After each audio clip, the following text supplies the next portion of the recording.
Bueno, os voy a adelantar un poquito para que veáis la primera parada donde vamos, donde estamos en esta primera parte, digamos, de mañana. Vamos a comenzar con, antes del café, con la primera ponencia inaugural. El café será más o menos a las 10 menos cuarto. Esta es la primera parada que tenemos, para que os hagáis una idea. Me he colado ya, ¿no? 11 menos cuarto. Vamos a dejarle que dé la ponencia, porque si no, nos ha venido desde La Coruña para 10 minutos. No puede ser. Bueno, pues más o menos, 11 menos cuarto será la primera parada de café. Haremos un cafetito, networking. Y bueno, sin más, os presento a esta conferencia inaugural, la primera parte, que es para don Alejandro Pazos, bajo el título La inteligencia artificial en la medicina actual. Voy a pedir un aplauso para el que suba al escenario, os presento y os digo quién es.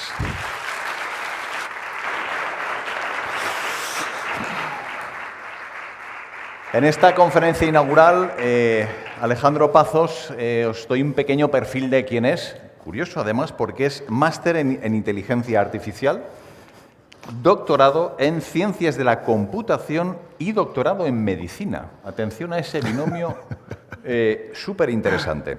Es catedrático de Ciencia Computacional e Inteligencia Artificial en la Universidad de A Coruña. Os pido un fuerte aplauso para él. Muchas gracias.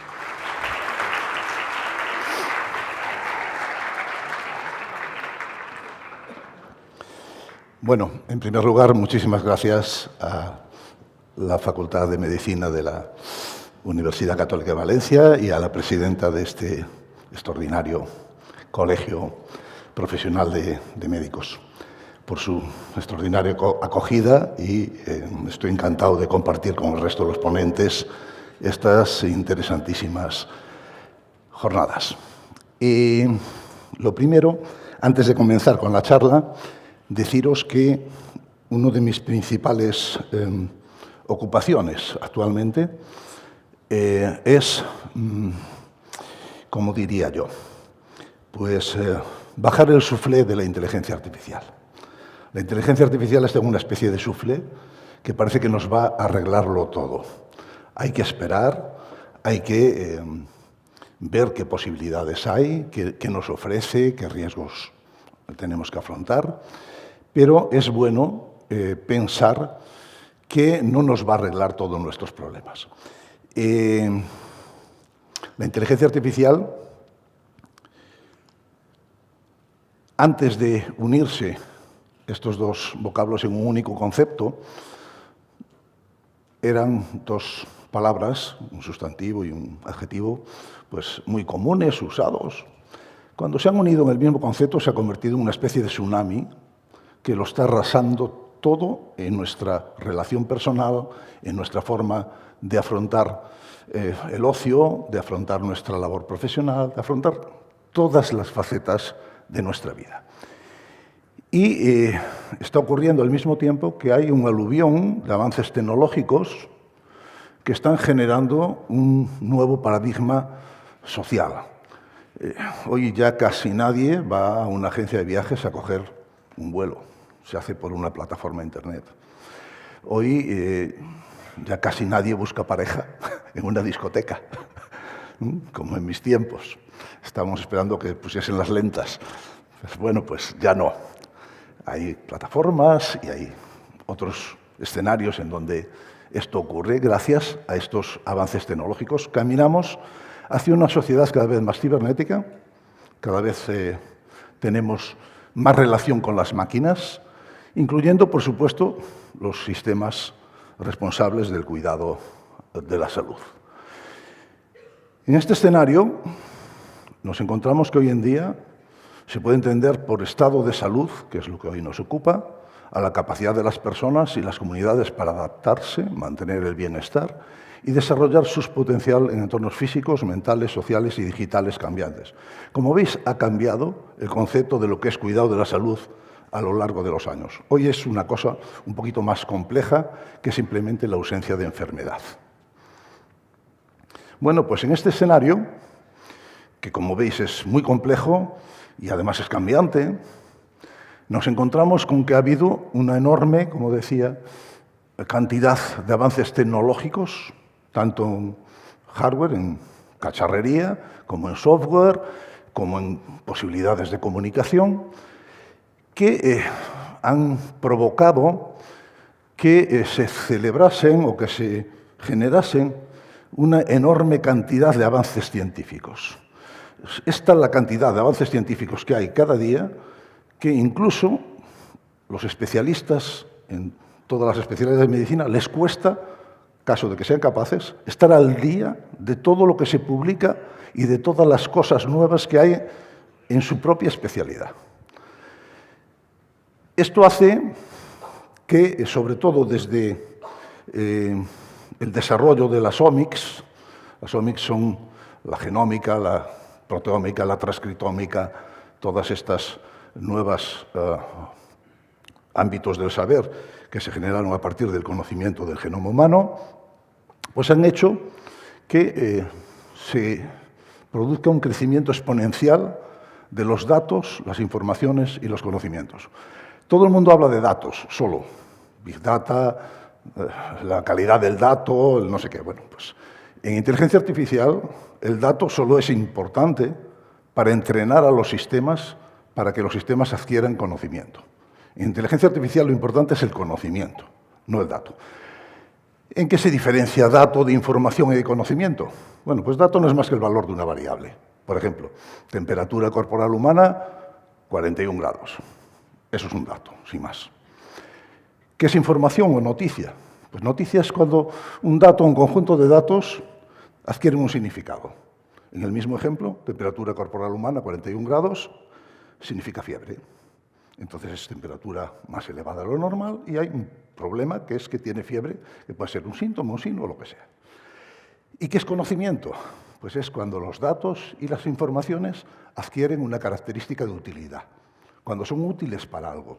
En el mismo ejemplo, temperatura corporal humana, 41 grados, significa fiebre, y es necesario tomar una serie de medidas físicas para bajar esa temperatura, o químicas, administrando unos fármacos para que se reduzca esa temperatura, porque en otro caso se pueden producir alteraciones en otras zonas de la economía, como el sistema neurológico, como convulsiones y muerte. Esto es conocimiento. Bueno, pues en inteligencia artificial lo que nos importa es el conocimiento. Sobre todo, los datos nos importan para entrenar a los sistemas para que sean inteligentes. Porque estos sistemas de inteligencia artificial, de la que ahora mismo está de moda, luego lo veremos, se basa en un aprendizaje. Estos sistemas aprenden de una forma socrática. Aprenden por ejemplos, no aprenden por instrucciones. No se le dan instrucciones, sino que se le dan ejemplos y el sistema es capaz de extraer el conocimiento que hay en esos ejemplos para después tener un comportamiento inteligente. En los últimos tiempos también, y está relacionado con este crecimiento exponencial de datos, se ha producido un cambio en la dimensión o en la escala de la etiopatogenia de las enfermedades. Hemos pasado de una escala macro, pasando por una meso y una micro, a una escala nano. Hoy en día, la etiopatogenia de las enfermedades se encuentra en muchos casos a nivel molecular, a nivel de las proteínas, y es posible que en el futuro lleguemos a una escala incluso atómica o subatómica. Pero de momento estamos en una escala nano, lo cual ha hecho que se incrementasen enormemente los datos, informaciones y conocimientos que tenemos. ¿Y qué ha ocurrido? Pues que nos están sobrepasando. Esta enorme cantidad de datos, informaciones y conocimientos sobrepasan nuestras capacidades para poder gestionarlos y analizarlos. Entonces surge esta herramienta, que es la inteligencia artificial, que nos permite potenciar nuestras capacidades cognitivas. No es más que una herramienta. La inteligencia artificial no es, ni pretende ser, ni ha de ser más que una herramienta a nuestra disposición para tener más capacidad para interpretar algo que se nos estaba yendo de las manos. Bueno, pues todas estas circunstancias han hecho que también haya un cambio de paradigma en lo que yo llamo la medicina de las NP. Ahora le llamo NP porque va creciendo. Cada día van creciendo las PES. Las PES comenzaron en el segundo mandato del presidente Obama, que hizo el planteamiento de la medicina personalizada de precisión, 2 P's. Más adelante, Sunarji y otros autores pasaron a las 4 P's, diciendo que la medicina también había de ser poblacional y había de ser participativa. Bueno, yo empecé a darle vueltas y voy por 10 P's. Las P's que digo es que la medicina ha de ser proactiva antes que reactiva, ha de ser predictiva, hay que adelantarse a los acontecimientos, ha de ser preventiva, promoviendo acciones que mejoren nuestra salud o nuestro riesgo de enfermedad, ha de ser personalizada, a cada uno hay que darle lo que le corresponde. Si una persona metaboliza mal un fármaco, pues igual hay que darle menos dosis, no es necesario darle la dosis habitual, porque, como todos sabemos, hay efectos iatrogénicos que tienen que ver con la precisión. O sea, de ser lo más preciso posible. Por ejemplo, en cirugía, si podemos hacer una incisión de 2 centímetros, no la hagamos de 15, porque hay más riesgo de hemorragia, más riesgo de infección, etcétera, etcétera. Ha de ser participativa, pero ojo, hay que darle al paciente la posibilidad de intervenir en la toma de decisiones. Pero esta participación no ha de ser una delegación de la responsabilidad del médico. No ha de ser para evitar tus responsabilidades. El paciente ha de tener las herramientas adecuadas para tomar las decisiones adecuadas. No es solo decirle, oye, ¿qué vamos a hacer contigo que tienes esto? Si él no sabe cómo interpretar las cosas, pues mal vamos. Si no, sería solo una delegación de responsabilidad. Hay que hacerlo partícipe de verdad. La medicina cada vez más ha de ser desubicada o periférica. Cada vez debemos de acudir menos a los centros de salud, porque ahí es donde están los gérmenes, sobre todo los gérmenes más resistentes. Entonces, cuanto más lo evitemos, muchísimo mejor. Ha de ser poliprofesional, lo decía antes el decano. Hoy en día en los hospitales cada vez hay más físicos, más analistas de datos, más bioinformáticos, más farmacéuticos, más de todo. Y todos han de participar de esa atención al cuidado de la salud. Ha de ser permanente. Desde el momento de la concepción, o incluso a lo mejor antes, ahora que hay todos estos sistemas de concepción no natural, pues incluso antes, hasta el éxitus, hasta el momento mismo de la muerte. Y la última la incluí por un cirujano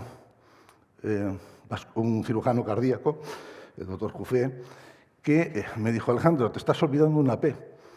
Y es del poder sanatorio de la palabra, de qué significa hablar con el paciente, qué significa empatizar con el paciente, qué significa explicarle al paciente en términos que entienda. Esto es muy importante porque hay estudios que dicen que el 65% de los pacientes lo que más le importa cuando asiste, sobre todo a un médico de atención primaria, es que le escuchen y que le expliquen en términos que él entienda. Esto es lo que yo llamo el propalabra y que tiene que ver con este poder sanatorio de la palabra que se ha de buscar.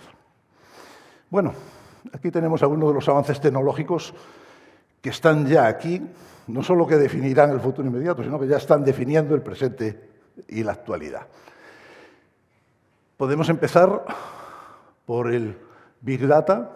Todos estamos oyendo hablar del Internet de las cosas, la IoT, o el Big Data, los Data Lakes, están tan de moda últimamente, o la computación en la nube, la computación en el borde. Bueno, pues todos estos conceptos son mucho más simples de lo que parece. Big Data no es otra cosa que muchos datos.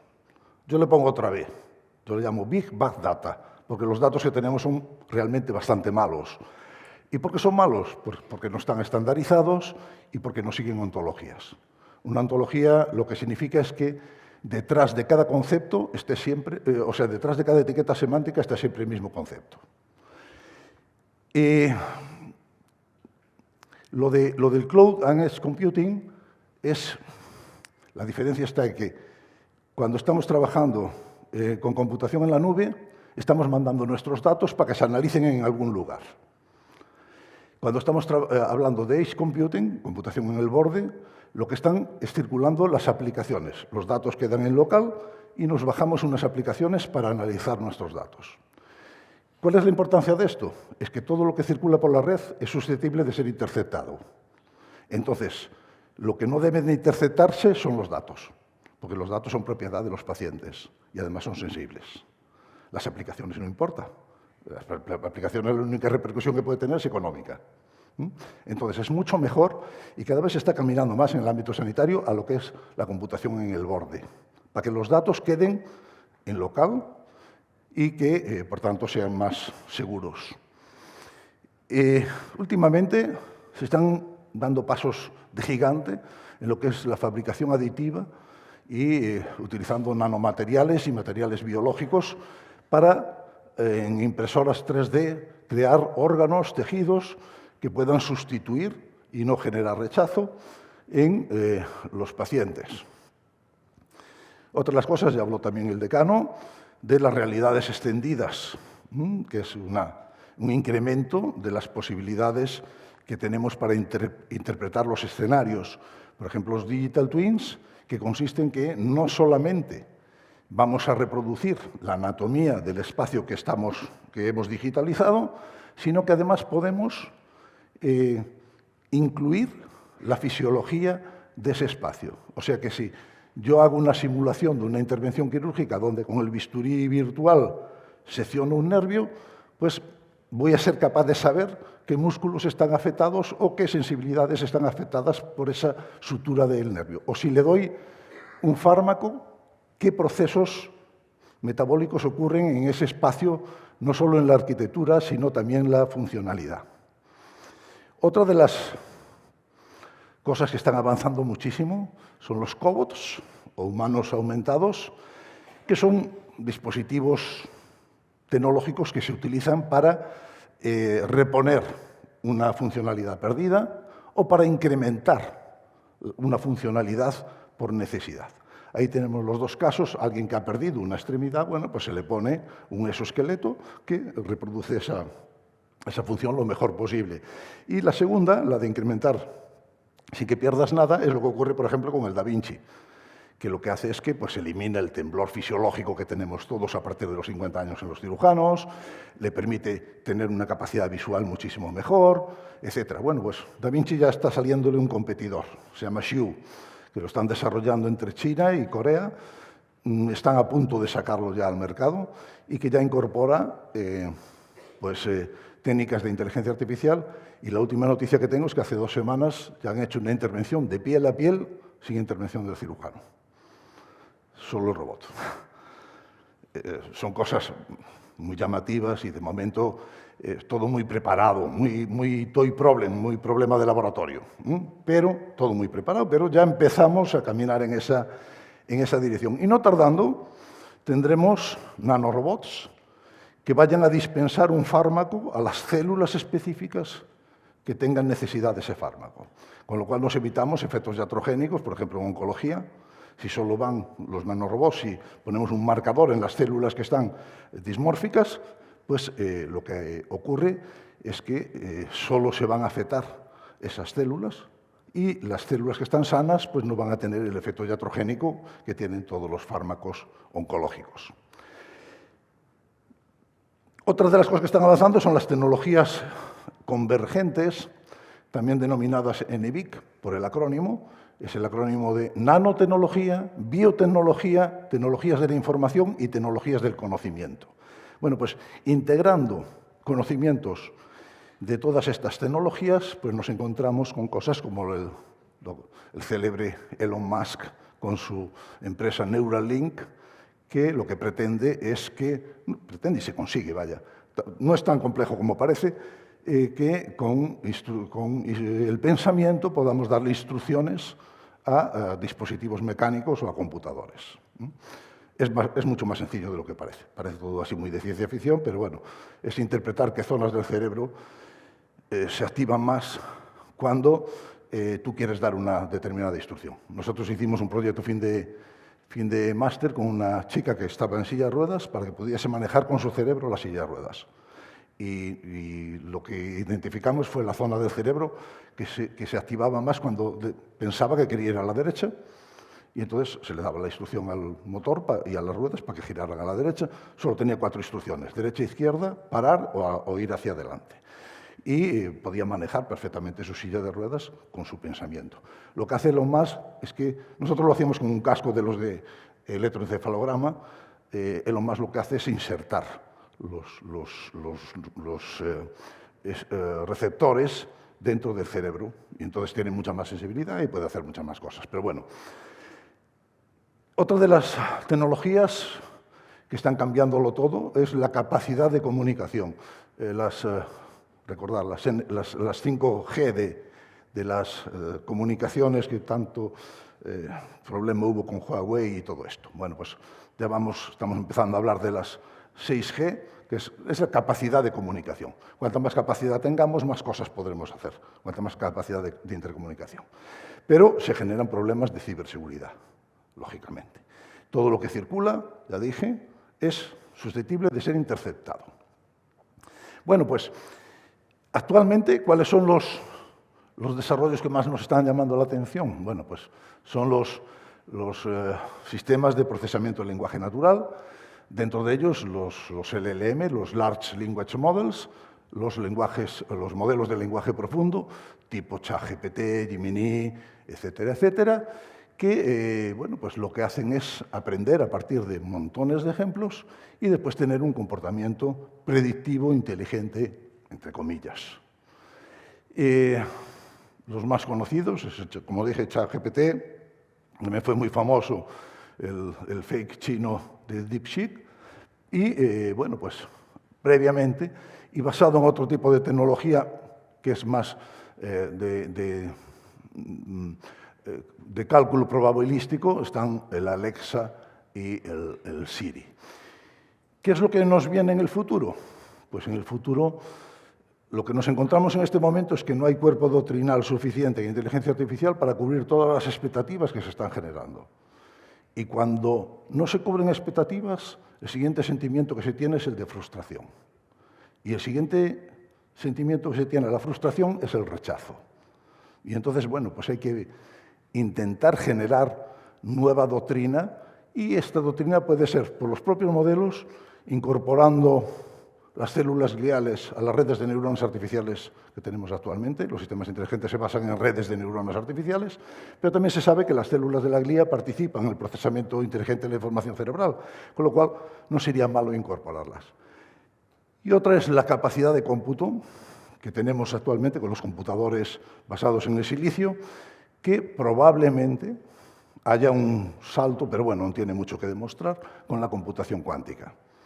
Cuando entremos en la computación cuántica, por ejemplo, nos va a permitir algo tan sencillo como pasar de una computación binaria, ceros y unos, que es lo que tenemos ahora, a una computación trinaria. Ceros, unos y una variable que es no cero, no uno. Eso lo permite la computación cuántica, no lo permiten los computadores actuales. Y esto nos va a dar una capacidad de cómputo muchísimo mayor y posiblemente podamos hacer muchas más cosas. Pero bueno, esto es todo, de momento es todo de laboratorio y aún tiene muchas cosas que demostrar. ¿Qué está en el core, qué está en el interior, qué está en el centro de todos estos avances tecnológicos? Pues la inteligencia artificial. Todos los avances que se vayan a producir, o la mayoría de los avances que se vayan a producir en todos estos avances tecnológicos, van a estar en función de lo que avance la inteligencia artificial. La inteligencia artificial, con sus dos grandes ramas, la rama simbólica o de los sistemas expertos, quizá el más significativo es de finales de los años 80, desarrollado por Ted Shortleff en Stanford, es el sistema MyThing, que era un sistema de diagnóstico y tratamiento de enfermedades infecciosas. Y lo que actualmente está de moda, todos estos ChatGPT, etcétera, etcétera, todos se basan en lo que se conocen como las redes de neuronas artificiales, donde, a diferencia del anterior, donde el conocimiento está residiendo en unas reglas de inferencia de tipo if-then o si-entonces, donde si se cumple una serie de antecedentes, entonces se ejecuta la parte consecuente. Bueno, pues aquí no. Aquí el conocimiento no viene de ningún experto que se ponga en forma de reglas, sino que se le dan ejemplos.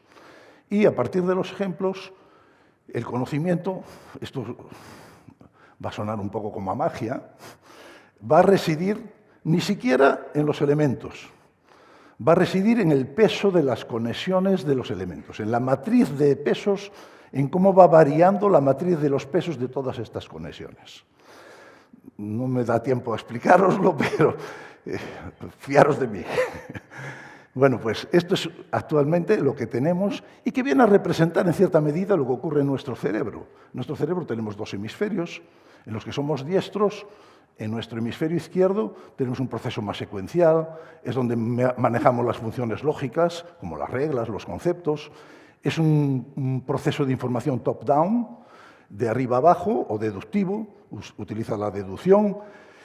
Es un aprendizaje didáctico por reglas y, sin embargo, en el hemisferio derecho tenemos un procesamiento más paralelo de la información, donde se procesan mejor las funciones Gestalt que las lógicas, o sea, es muy bueno para las imágenes, para temas de control. Es un proceso bottom-up, de abajo arriba, y la forma de razonar es inductiva, no deductiva. Es un aprendizaje socrático por ejemplos o por experiencias, y el paradigma son las redes de neuronas artificiales. Bueno, pues teniendo en cuenta estas dos, la integración de estas dos, yo creo que el futuro pasa por no quedarnos aquí como estamos en este momento, sino integrar las dos partes, porque esto nos va a ayudar además a explicar mejor las cosas, porque si nos explican por qué llega a una determinada conclusión un sistema por cambiar los pesos de las condiciones de la matriz de pesos, nos lo va a explicar, pero va a ser difícil de entender. Es mucho mejor que nos lo expliquen con reglas y para esto nos ayudaría este planteamiento integrador, donde la adición, el conjunto va a ser más que la propia adición de las partes. Bueno, pues en este escenario donde os decía que si se generan muchas expectativas y no se cumplen, va a haber un rechazo, pues nos encontramos con que la inteligencia artificial a lo largo de su historia ya ha tenido varios winters, varios inviernos, debido a que se habían generado más expectativas de las que se tenían en ese momento y no había cuerpo doctrinal suficiente como para atenderlos. Actualmente estamos en una situación como esta y depende de nosotros que caigamos en otro invierno o que hagamos una suavización de la curva y que, si bien se bajen un poco las expectativas, pues no tengamos tanta frustración. Actualmente, pues ya comentamos que son los Big Data, los Data Lakes, la inteligencia artificial generativa. Ahora ya estamos empezando a hablar de los Short Language Models, no de los Large Language Models. Los Short Language Models lo que es que son agentes inteligentes, muy poquito inteligentes, pero que en conjunto, trabajando en conjunto, tienen un comportamiento inteligente. Es como, por ejemplo, una hormiga no es inteligente, pero un hormiguero sí que tiene un comportamiento inteligente. Bueno, ya os lo explicaré otro día, si tenemos oportunidad. Los primeros sistemas expertos en medicina, hay que hablar del Dendra, de Feigenbaum, Buchanan y Lederberg. También, ya lo hemos citado, el MyThing, de Tess Shortleaf, un sistema que le interesará a la presidenta del colegio, que es el CASNET, para diagnóstico de la presión intraocular, que lo desarrolló ya hace muchos años un muy buen amigo, Kazimierz Kulikowski, que si tenéis oportunidad es una persona interesantísima, habla perfectamente español, porque es un judío que emigró a Argentina y habla perfectamente español, y ahora está en la Universidad de Rutgers, está en el comité de dirección de la Universidad de Rutgers. Y bueno, pues hay una serie de personas que han ido haciendo aportaciones en esta rama de la inteligencia artificial, de los sistemas expertos, y actualmente lo que está más de moda, como os decía, son estos sistemas basados en redes de neuronas artificiales, con todo ese número, cada vez hay más, y bueno, pues sirven para hacer un abordaje de sistemas y de problemas cada vez más complejos. Algunas de las limitaciones que tienen estos sistemas actuales es que falta conocimiento específico del dominio y no hay un entendimiento real de las respuestas, ni de comprender cómo aprenden y cómo razonan. Y si no comprendemos cómo aprenden y cómo razonan, se dificulta la explicabilidad. Y la explicabilidad en determinados ámbitos, como es el de la medicina, es algo realmente importante. Un diagnóstico industrial no importa. Uno si va al taller del coche y le ponen en el USB el iPad y le dicen, tiene que cambiar la bomba de la gasolina y cuesta 200 euros. Vale, pues hágalo. Si al salir de allí te funciona bien el coche, bueno, pues ya te olvidas y ya está. No te importa que te expliquen por qué supo que eso era así. Pero si uno va a un centro de salud y pone allí su dedito y le dicen, tiene usted que trasplantarse el hígado, pues igual hay que explicárselo, ¿no? Bueno, pues Obviamente, la explicabilidad es importante en estos tipos de entornos. Estos sistemas producen las conocidas como alucinaciones. Todos habéis oído hablar, o algunos habéis oído hablar, de que estos sistemas tienen alucinaciones. ¿Qué significan alucinaciones? Es que estos sistemas, esto no es casualidad, es una intencionalidad de diseño. Los que diseñaron estos sistemas, lo que les han dicho es que nunca digas que no sabes. Entonces, los programan para que, si sabe la pregunta y la dice, ese resultado se multiplica por 1 en su control. Si no sabe lo que le preguntan y dice que no lo sabe, se multiplica por 0, o sea que lo hace 0. Y si no lo sabe y lo dice, se multiplica por 0,5. O sea que están primando el que conteste primero si lo sabe y lo dice, lo segundo, si no lo sabe y lo dice, y lo tercero es si no lo sabe y no lo dice, eso no lo contemplan. Pero bueno, esto es lo que hay. Se necesita que los datos estén contrastados, que sean fiables, porque si no tenemos problemas. El problema que hay es que, por ejemplo, si usas una versión de ChatGPT gratuita, posiblemente su periodo de entrenamiento acabó en el año 2021. Entonces, todo lo que ha ocurrido desde 2021 hasta ahora no lo contempla. O sea, si hay nueva normativa, si lo que haya ocurrido, porque no se ha entrenado con eso. Entonces, bueno, pues eso es un problema. Existe gran responsabilidad y suponen un riesgo real, porque ¿de quién es la culpa si esto falla? Del ingeniero que lo hizo, del que lo usa, del que deja usarlo, etc. Además, hay un problema realmente muy importante. El 98% de las aplicaciones de inteligencia artificial no duran mucho más allá de unas semanas o meses en el mercado. ¿Por qué? Porque no se verifican y validan adecuadamente en el escenario donde se van a usar. Funciona muy bien en los ejemplos de juguete o de laboratorio que utilizan para desarrollarlo, pero después en el mundo real pues es otra cosa. Estos son algunos de los nuevos modelos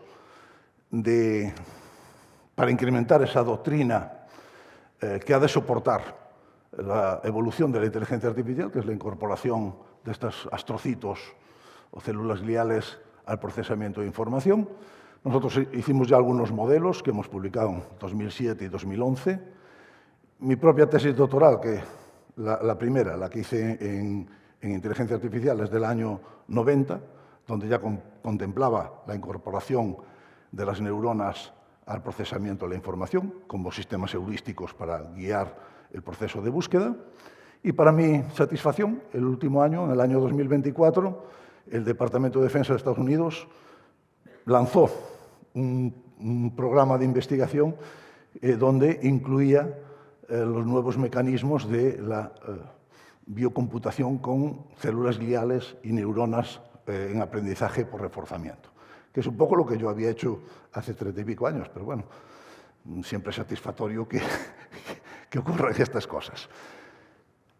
¿Cómo vamos de tiempo? Porque yo me lío mucho. ¿Qué nos queda?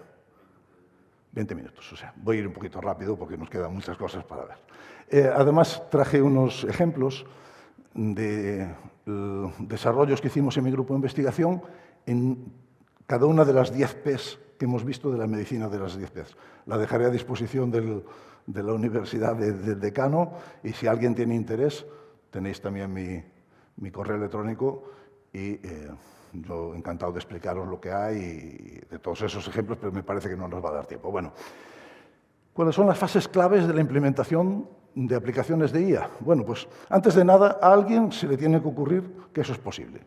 De la misma forma que a Leonardo da Vinci se le ocurrió que se podía volar, pero claro, si los aviones usasen los artilugios de Leonardo íbamos aviados, pero a él se le ocurrió que se podía. A Julio Verne se le ocurrió que se podía ir a la Luna o que se podía ir por debajo del agua.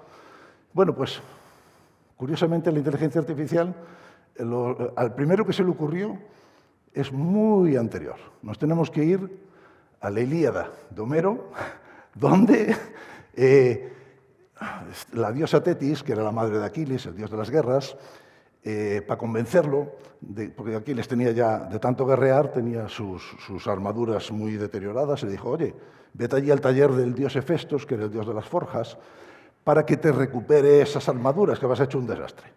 Pero Aquiles lo que quería era guerrear, no perder el tiempo con Hefestos, y se negaba un poco a ir. Entonces, para convencerlo, su madre, Tetis, le dice, Aquiles, vete al taller de Hefestos, que tiene a 2 androides que son de oro macizo y tienen inteligencia en su mente.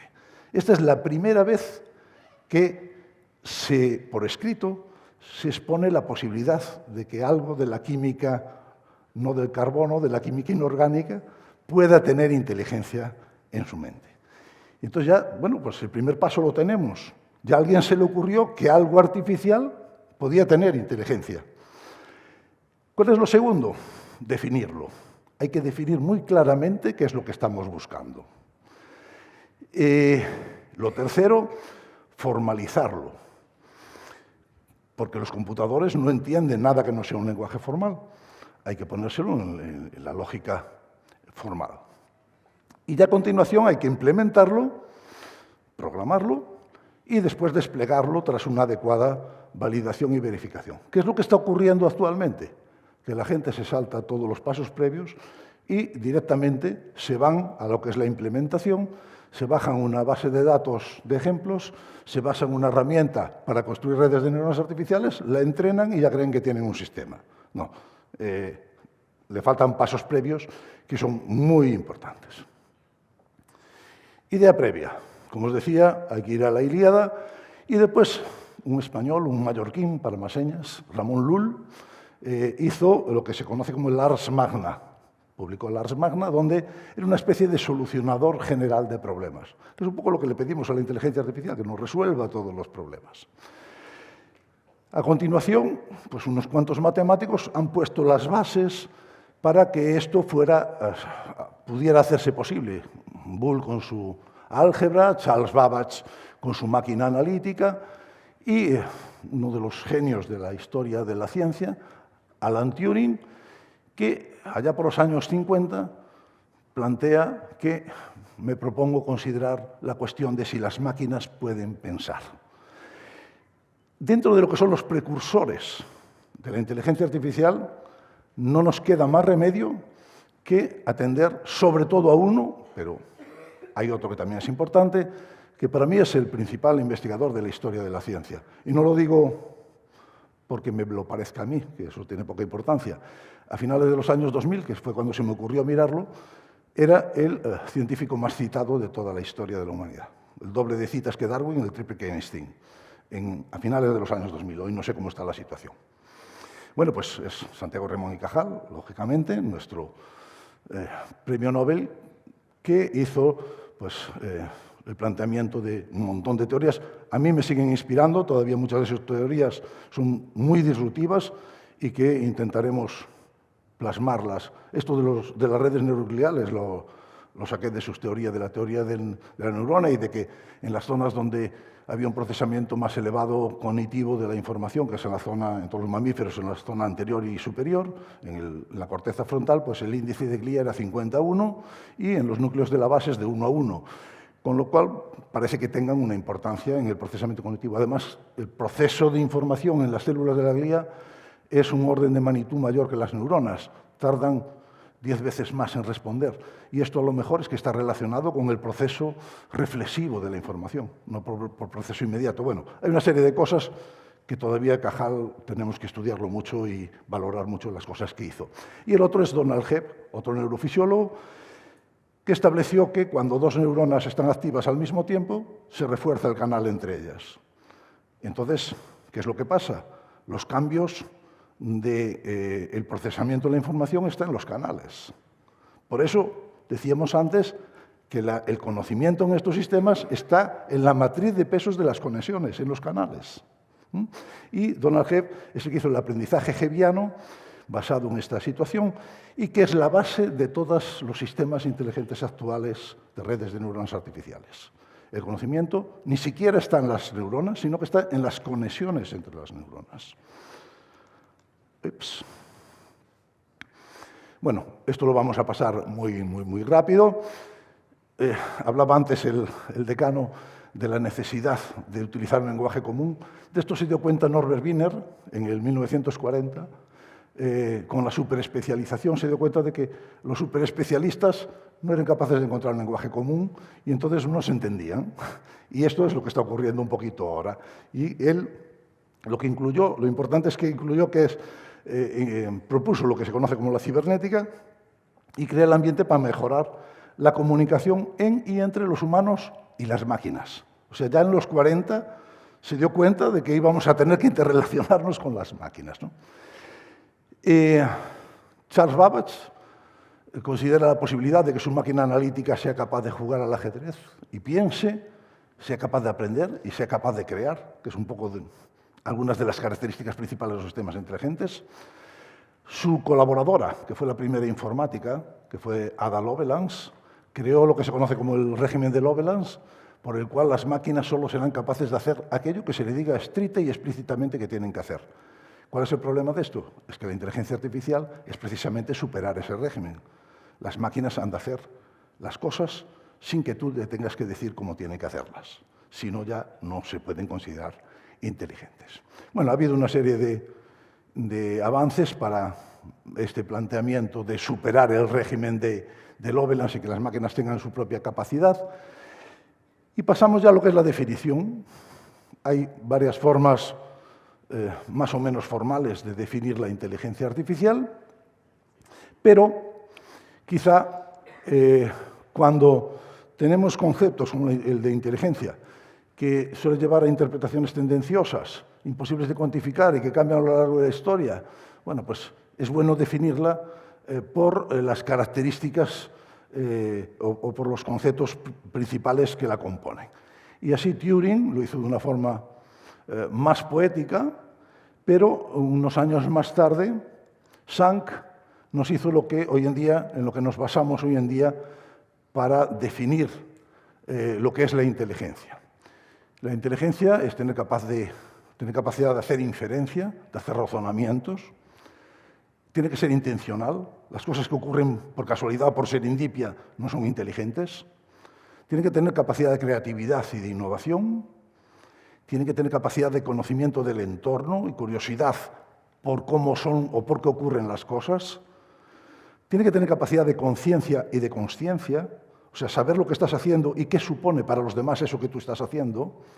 Tiene que tener capacidad de comunicación, capacidad de indexación y clasificación para encontrar rápido las cosas, capacidad de aprendizaje.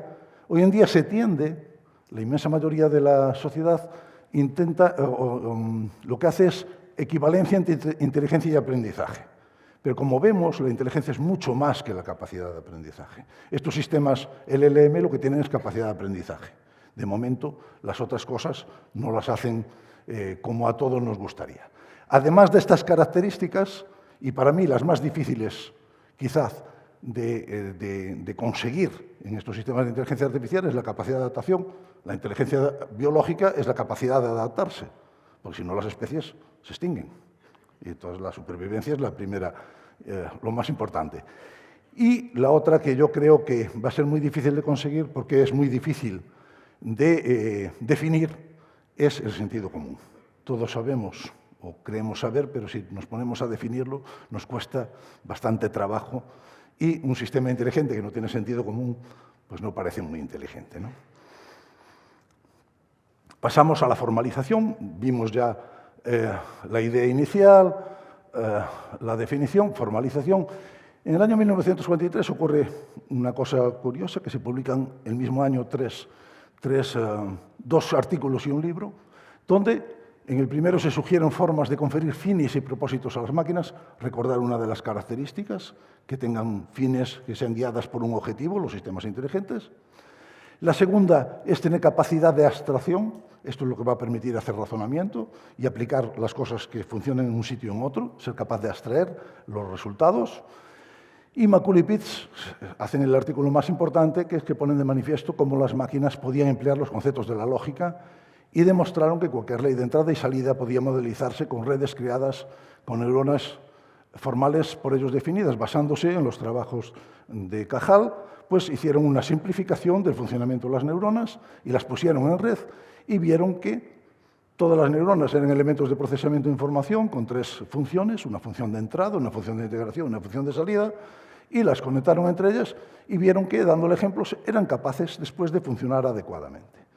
Bueno, pues esto es un poco la formalización de la inteligencia artificial que unos años más tarde, de ese año 43, en el 48, se reunieron en el Instituto Tecnológico de California, en el Simposio Hudson, una serie de personas, de científicos de muy alto nivel, para intentar estudiar los mecanismos cerebrales del procesamiento de la información. Y unos años más tarde se celebró, en 1956, la Dartmouth Conference en el... esto se lo habían pedido, los que somos mayores nos acordaremos. Cuando nosotros éramos jóvenes, cuando uno tenía mucho dinero, decíamos, ese tiene más dinero que Rockefeller, ¿no? Y Rockefeller era el que tenía la pasta. Bueno, pues, y era de verdad.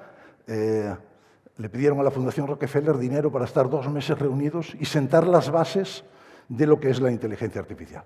Y el que le dio el nombre a la inteligencia artificial, tal cual hoy se conoce, es John McCarthy, y que tuve la suerte en el 92, no sé si la suerte o no, que se me quedó dormido en el hombro. En Barcelona, en unas charlas, estaba hablando Loftizade, él venía del viaje, y yo no lo conocía para nada, yo no tenía ni idea de quién era. Se me sentó un señor de barba salado en el congreso en Barcelona, era en la sede de la Caixa, y con el jet lag se quedó dormido y entonces tuve a la inteligencia artificial sobre mis hombros. Puedo presumir de eso. Bueno, pues, ¿qué queremos conseguir con la inteligencia artificial? ¿Cómo funcionan los seres inteligentes? ¿Cómo hacer que las computadoras hagan cosas que hacen los sistemas inteligentes? Superar el régimen de Lovelace, que hagan cosas que no se les indique cómo. ¿Y qué tenemos de momento hasta ahora? Pues soluciones satisfactorias, pero en problemas muy concretos. Estamos lejos de aplicaciones realmente inteligentes. Hay mucha creatividad humana en los que crean estos programas, estas aplicaciones de inteligencia artificial, pero muy poca artificial. Y las redes neurogliales o similares pues pueden hacer esta representación trinaria que os decía antes, en lugar de la binaria, y esto aumentaría la doctrina existente y a lo mejor ayudaría a llegar a ese punto de singularidad que decían que estaba previsto que se llegase en el 2050. Bueno, pues parece que de momento no vamos a llegar a ese punto de singularidad, porque las predicciones, yo siempre digo que las predicciones siempre hay que tener una serie de cuidado cuando se hacen. Las predicciones hay que hacerlas en unidades de magnitud muy grandes, para que si te equivocas en 1 o 2 unidades parezca que te equivocas en poco, equivocándote en mucho. No es lo mismo decir metros que decir años luz. Si te equivocas en 1 metro o 1 año luz es bastante diferente. Hay que hacerlas, lo más importante, todas las predicciones que hagáis, hacerlas siempre a un plazo en el que vosotros ya no estéis aquí para que os lo reprochen, ¿sí? Pues lo más probable es que os equivoquéis. Bueno, en el despliegue de la IA lo que ocurre, se me ocurrió con el nuncio del Papa, organizado por el arzobispo de Santiago. Todos los años hacen unas reuniones en Santiago, y en los últimos años se habla mucho de inteligencia artificial, y el año pasado me invitaron y dije yo, ¿cómo concilio yo la idea esta de la inteligencia artificial y la religión y todo este tipo de cosas? Bueno, pues mirando la Capilla Sixtina nos encontramos con que el Creador está creando al hombre, pero el hombre no está desfallecido, no está muerto, no está sin vida biológica, ya tiene tono muscular, está vivo. Entonces, ¿qué es lo que le puede estar dando Dios al hombre para crearlo? Pues lo que yo digo es que lo que le está dando es la capacidad de tomar sus propias decisiones. ¿Qué es lo que hacemos en informática con los sistemas inteligentes? Dotamos a los sistemas inteligentes de la capacidad de tomar sus propias decisiones. Y lo que pretendemos, también los que somos un poco mayores nos acordaremos del anuncio del Martini, ¿no? De donde estés y a la hora que estés. Pues de lo que se trata es de que tengas siempre un sistema de inteligencia artificial que te ayude a abordar la situación que estés viviendo en ese momento. La inteligencia artificial es la más potente herramienta para incrementar nuestras capacidades intelectuales, pero, como decía Cervantes en el Quijote, no ha de ser el bálsamo de Fierabrás. No ha de ser aquella pócima que todo lo cure. No va a ser la pócima que todo lo cure. Bueno, esto lo vamos a ver muy rápido, es cómo se controla el avance de la inteligencia artificial. Se ha controlado a partir de los juegos. Lo último es el Go, que parece ser el juego más complejo y que ya empieza a ganarle a los principales jugadores de Go. Y también, esto es más interesante para vosotros, es en la robótica. En la robótica también se está viendo todos los avances que se están produciendo con nanorobots, robots biológicos, microdrones, etcétera, etcétera, que se puedan utilizar para ir, pues eso, a células específicas sobre los que queramos dejar nuestro fármaco y dejar tranquilas al resto de las células. El problema es después recuperar esos robots y quitarlos del organismo, pero bueno, esos son otros lópezes. También, como os decía antes, pues la evolución que se está produciendo en los sistemas quirúrgicos automatizados. En definitiva, para abordar con éxito esta situación es preciso tener en cuenta las amenazas, las oportunidades y los retos que se han de afrontar. Amenazas, miedo a perder el trabajo. Ya dijimos que no hay que tener miedo a perder el trabajo. Ahora bien, aquellos profesionales que manejen adecuadamente esta potente herramienta que incrementa su poder cognitivo va a desplazar a aquellos que no lo hagan. Esto es la vida, como cuando se incorporaron los TAC o todo este tipo de cosas. Hay una inercia al cambio y necesidad de formación que parece compleja, que se está produciendo ahora. Los colegios profesionales, el Colegio Médico de aquí de Valencia y todos los colegios médicos de España están alfabetizando en inteligencia artificial a sus profesionales, a sus colegiados. En estos momentos, en el primer curso, tenemos matriculados 18.000 en toda España. 18.000 médicos en el primer curso. Está ahora mismo, tienen que acabar antes de mayo. También se le achaca a estos sistemas que tienen falta de empatía y de sensibilidad y en parte tienen razón, son sistemas, se puede simular una empatía o sensibilidad, pero no la tienen real. Hay que tener mucho cuidado con los sesgos, porque como dijimos, estos sistemas aprenden por ejemplos, y si le damos ejemplos de solo una zona, pues aprende lo que pasa en esa zona. Y, lógicamente, los buenos ejemplos que están recogidos para poder entrenar estos sistemas de una forma adecuada no es de una aldea del Senegal o no es de una aldea de la estepa siberiana, es de países evolucionados y entonces van a ser muy buenos para tratar a la gente en los países evolucionados, pero no para tratar a otro tipo de cosas. Incluso en los países evolucionados se dice que el código postal es más importante que el código genético, en muchos casos, ¿no? Depende de dónde vivas, así vas a tener una calidad de vida distinta en cuanto a tu salud. Hay que tener en cuenta la raza, el género, la edad, etc. Y hay que tener cuidado con los usos no éticos de toda esta información que le estamos dando a los sistemas inteligentes. Muchas veces no se hacen en beneficio del paciente o muchas veces no se hace para todos. La inteligencia artificial ha de ser para disminuir la brecha, aunque me temo que no va a ser así, para disminuir la brecha digital esa que decimos. Creo que cada vez va a haber más, pero bueno, hay que intentar que no sea así. Oportunidades. Incrementa las habilidades para analizar DIC, que nos estaban desbordando. Ayuda en el proceso asistencial, mayor precisión en el desempeño profesional. Nos da más seguridad a nosotros mismos. Le podemos preguntar a la inteligencia artificial y después confirmar si eso coincide con lo que nosotros pensamos. Y nos da más tranquilidad, más seguridad, sobre todo en entornos de la España despoblada, etcétera, etcétera.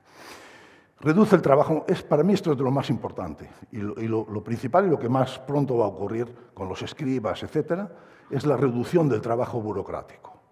Y que el médico tenga cada vez más tiempo disponible para tareas de mayor valor añadido que hacer informes o de estar metiendo datos en un computador. Hoy en día, en medicina de familia, el 70% del tiempo lo están mirando al computador, no mirando al paciente. Y esto no puede ser. Tenemos que aprovechar, y esto es una de las principales cosas que quiero decir hoy, tenemos que aprovechar las tecnologías para hacer una medicina cada vez más humanista. Volver a la medicina humanista de tratar a las personas con un problema. No ver entrar por la puerta de vuestros consultorios una hepatitis, no. Es una persona que tiene un problema y que hay que ayudarle a superar ese problema. Y tenemos que usar la tecnología precisamente para eso. Es quizá lo principal que hoy os quería comentar. Va a ayudar a disminuir errores, sobre todo en situaciones de estrés o en situaciones de escenarios críticos. Nosotros desarrollamos un sistema muy interesante se llamaba TeleIQ, para atención en unidades de cuidados intensivos, y lo hicimos justamente antes de la pandemia. Y en el hospital donde se lo cedimos, lo utilizaron durante la pandemia porque sabéis que había mucho miedo a que se contagiasen de COVID todos los médicos de las unidades de cuidados intensivos, porque ¿quién iba a atender a los pacientes? ¿No? Y entonces lo que hacíamos era, a partir de las señales de los monitores, presión venosa central, frecuencia cardíaca, frecuencia respiratoria, etcétera, etcétera, etcétera, saturación de oxígeno, tal. El sistema, que era mixto, era un sistema experto con una red de neuronas artificiales, lo que hacía era proponerle al médico cambios en la administración de los fármacos que se le dan. Sabéis que las unidades de cuidados intensivos son para estabilizar, no son para curar. Y se utilizan muy pocos fármacos. Y normalmente tienen unos eyectores donde automáticamente le pueden cambiar las dosis. Bueno, pues nosotros lo que hacíamos era, le mandábamos al móvil o al iPad o al computador del médico un warning, oye, que el paciente de la cama 4 ha cambiado su presión venosa central de este valor a este valor y te sugerimos que le administres o cambies la administración de esto, y podíamos hacerlo automáticamente, actuar sobre los eyectores, lo que es que nosotros nunca hacemos sistemas automáticos, los hacemos todos semiautomáticos. El médico es siempre el que tiene la última palabra. Nosotros proponemos y el médico puede aceptar, rechazar o modificar la propuesta que nosotros les hacemos. Y también se van a producir muchas mejoras en monitorización y telemedicina. Estos son los retos generales del proceso de cuidado de la salud: superar la inercia al cambio y el temor a la pérdida de empleos, obtener datos, informaciones y conocimientos de calidad, de fuentes solventes, manteniendo seguridad y privacidad de los datos, evitar sesgos y evitar discriminación, generar aceptación y confianza en la adopción de las aplicaciones de IA. Para esto hay que hacer una buena verificación formal y una buena validación, si no, no va a ser posible.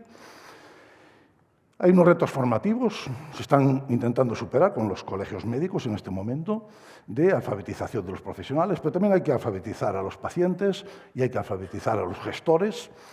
Hay que hacer un entrenamiento específico en las habilidades y tenemos una serie de retos éticos y legales. Hay mucha regulación, tanto autonómica, estatal y europea. Hay que hacer un uso ético de la inteligencia artificial, respetando los derechos humanos, la dignidad de las personas, que sea de todos y al alcance de todos. Tiene que ser dentro de los desarrollos, han de ser en la filosofía FAIR. FAIR es el acrónimo de findable, accesible, interoperable y reutilizable, y dentro de un escenario de ciencia abierta, donde cada vez que tengas un pequeño avance, comunícalo inmediatamente para que otros puedan avanzar sobre lo tuyo. Y hay dos agencias que son las que están encargándose de la regulación de la inteligencia artificial, que es la ESIA, que es la Agencia Estatal de Supervisión de la Inteligencia Artificial, que curiosamente ha renunciado a los productos de medicina y se los ha dejado en manos de la Agencia Estatal del Medicamento y del Producto Sanitario. Yo creo que es un tremendo error, pero doctores tiene la Santa Madre Iglesia. Bueno, hay que tener en cuenta que hay 4 niveles de riesgo en el reglamento de la UE, y lo que tiene que ver con medicina o las acciones para sanidad están en alto riesgo y hay que revisar si tienen patrones ocultos, evitar la clasificación de personas por motivos sociales, evitar el reconocimiento facial y biométrico, facilitar el acceso y disfrute de servicios públicos y privados esenciales, y está prohibido inferir emociones en los pacientes. ¿Vamos tarde? Sí. Con otros colegas, con el colega Víctor Maojo, que es catedrático también es médico y es catedrático de Inteligencia Artificial en la Politécnica de Madrid, pues los dos hicimos juntos el máster y hicimos juntos el doctorado y pusimos en marcha el primer curso de informática biomédica en el año 89. Y bueno, pues estuvimos predicando en el desierto hasta que ahora parece que sí, que la cosa va siendo. Él ya en el año 91, el 11 del 12 del 91, en ABC, publicó que la inteligencia artificial facilita la simulación de diagnósticos médicos y que no hay programas para crear expertos en España. Ya estaba poniendo de manifiesto la necesidad de formación de los médicos en inteligencia artificial. Estas son las perspectivas, lo vamos a ver simplemente para que fijaros en la parte azul, para que veáis dónde se podrá utilizar la inteligencia artificial, porque vamos mal no, ya muy mal de tiempo. Son múltiples las aplicaciones, tanto en investigación como en el uso en la clínica de estas aplicaciones. Las que están más en boga tienen capacidad de aprendizaje automático para simplificar la planificación, facilitar descubrimientos. Las más comunes y las que mejor están funcionando son de tipo ChatGPT, de 4.0 y posteriores, que ya pueden incorporar imagen, voz, simular análisis éticos, explicar algunos conceptos. Son capaces de responder a intereses específicos y reúnen conocimientos de todos los rincones. Esto, más que una ventaja, puede ser un problema. Las aplicaciones reúnen conocimientos de todos los rincones de la web e interpretan sus resultados, pero en la web hay de todo. Entonces, últimamente se está tendiendo, como es el caso de Gemini, que solo accede a fuentes contrastadas, como por ejemplo la National Library of Medicine de Estados Unidos. Y entonces, como solo bebe de fuentes fiables, pues va a dar mejores resultados. Aplicaciones en el ámbito del cuidado de la salud. Para mí, que lo primero que se van a incorporar son los escribas para elaboración automática de informes. Esto va a reducir drásticamente el tiempo burocrático de asistencia y va a disminuir muchísimo los errores y van a tener más tiempo los clínicos para atender a los pacientes. Muy importante en los sistemas de telemedicina, sobre todo en oftalmología, en dermatología y en anatomía patológica va a ser muy, muy interesante. En robots quirúrgicos ya están ahí llamando a la puerta, como os decía, el Shu y la nueva versión que va a salir del Da Vinci. Hay que atender a los temas de ciberseguridad y van a ser muy útiles también, pero de momento siempre en semiautomático para la toma de decisiones, y lo que sí nos van a servir mucho es para predecir cómo pueden ir evolucionando tanto los procesos en los individuos como en las poblaciones. Es importante destacar que el uso de la inteligencia artificial en el ámbito de la salud plantea desafíos como la toma de decisiones autónomas y la protección de privacidad de los DIC. Y son, como ya hemos dicho, exigibles criterios de ética, seguridad, explicabilidad, confiabilidad, transparencia e inclusividad. Esto os lo voy a decir, aunque vamos mal de tiempo, para que, como todos usáis, como vimos antes cuando levantasteis la mano, usáis todo aplicaciones de IA, hoy en día la profesión más cotizada de todos los ingenieros es el ingeniero del prompt, el ingeniero que sabe hacer las preguntas a los sistemas inteligentes. Y entonces os voy a dar unos cuantos tips para que hagáis las preguntas de la forma mejor posible, para que tengáis el mejor resultado posible. El primero, para crear una buena pregunta, es fundamental formularla en tu lengua materna. No intentes decírselo en inglés porque creas que te va a entender mejor, no. Él ya lo traduce bien. Díselo en tu lengua materna con todos los matices y con todas las características que tú quieras darle. Tendrás que ser lo más prolífico y específico posible sobre lo que quieres, incluyendo todo tipo de información alrededor de lo que le estás preguntando. También puedes obtener mejores resultados si le das tu opinión a la app. Según lo que te conteste, tú le dices, oye, pues creo que puedes estar acertada, pero creo que también podrías decirme algo referente a... Dale tu opinión, interactúa con ella porque va a poder cotejar de otras fuentes y de darte unas soluciones mejores. Cuando la pregunta se enfrenta a multitud de opciones y cada una requiere indagaciones, ayúdale a encontrar esos lugares si tú tienes alguna cosa que le puedas aportar para sugerirle como detalles de la solicitud, hazme búsquedas adicionales de, etcétera, etcétera. Los consejos de la aplicación de la app de IA pueden ser útiles en tanto sean adecuados los datos de que se nutre. Por ejemplo, lo que os decía antes, la plataforma gratuita ChatGPT tiene como límite de búsqueda el septiembre de 2021. No te va a decir nada que haya salido después, publicado en una revista científica a partir del 21. Ya hablamos de las alucinaciones, con lo cual ya no vamos a insistir, y las limitaciones de este tipo de sistemas se refieren sobre todo a los sesgos por la utilización de fuentes no contrastadas, la opacidad de las respuestas, etc. Conclusiones ya muy rápido. La sociedad actual demanda nuevos servicios que implican cambios en el actual modelo del cuidado de la salud y la inteligencia artificial nos puede ayudar a conseguirla. La inteligencia artificial evoluciona con mayor rapidez a medida que más usuarios la vayamos usando, con lo cual cada vez va a ser mejor, va a funcionar mejor porque cada vez la estamos usando más. Como decía la reina roja a Alicia en el cuento de Lewis Carroll, aquí hay que correr cuanto uno dé de sí para permanecer en el mismo sitio. Si quieres ir hacia adelante, has de correr el doble de lo que creías. Es necesario, esto es importante para los estudiantes, diseñar nuevos currículum para la formación de las profesiones del cuidado de la salud, tanto en el grado como en el posgrado, teniendo en cuenta el nuevo paradigma de la medicina NP, basados en la adquisición de habilidades. Hoy en día el conocimiento está a un clic. Lo que hay que tener son habilidades para saber qué es lo que te quiere, qué le preocupa a ese paciente, qué procesos pueden estar implicados, etcétera, etcétera. O sea, habilidades para interpretar, habilidades para analizar, habilidades para encontrar. También es primordial actuar sobre la formación continuada, como está haciendo con los colegios médicos en este momento, con los profesionales, y que no sea la tecnología la que nos guíe, sino nosotros guiar la tecnología. Simplemente, hace un mes hemos publicado con un grupo de aquí de Valencia, con García Gómez, con Juan, hemos publicado un sistema para mitigar los riesgos en el uso de la inteligencia artificial en el cuidado de la salud. Hay identificados por la Dirección General de la Unión Europea 7 riesgos claves y nosotros le proponemos 14 requerimientos en el diseño del software para minimizar todos estos 7 riesgos de los pacientes que tienen que ver con el error, con el mal uso, con los solapamientos, etc. Y lo que hemos encontrado en el proyecto de investigación que hicimos es que a los médicos no le preocupan demasiado las cosas técnicas. Lo que quieren es que le den las cosas hechas y funcionar en este sentido. Lo último ya. ¿Inteligencia artificial en el cuidado de la salud? ¿Es una hipérbole o es una realidad? Bueno, yo soy gallego.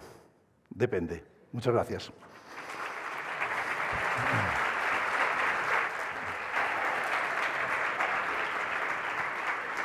Muchísimas gracias, ha sido un placer, muy interesante todos los puntos de vista de futuro y me ha llamado también, no sé si a todos también, el punto de vista histórico de la IA, ¿no? Que no es de prácticamente ahora, es de hace muchos años, tiene unas raíces muy largas. Fuerte aplauso para el doctor Alejandro Pazos. Gracias. Muchas gracias, doctor. Gracias.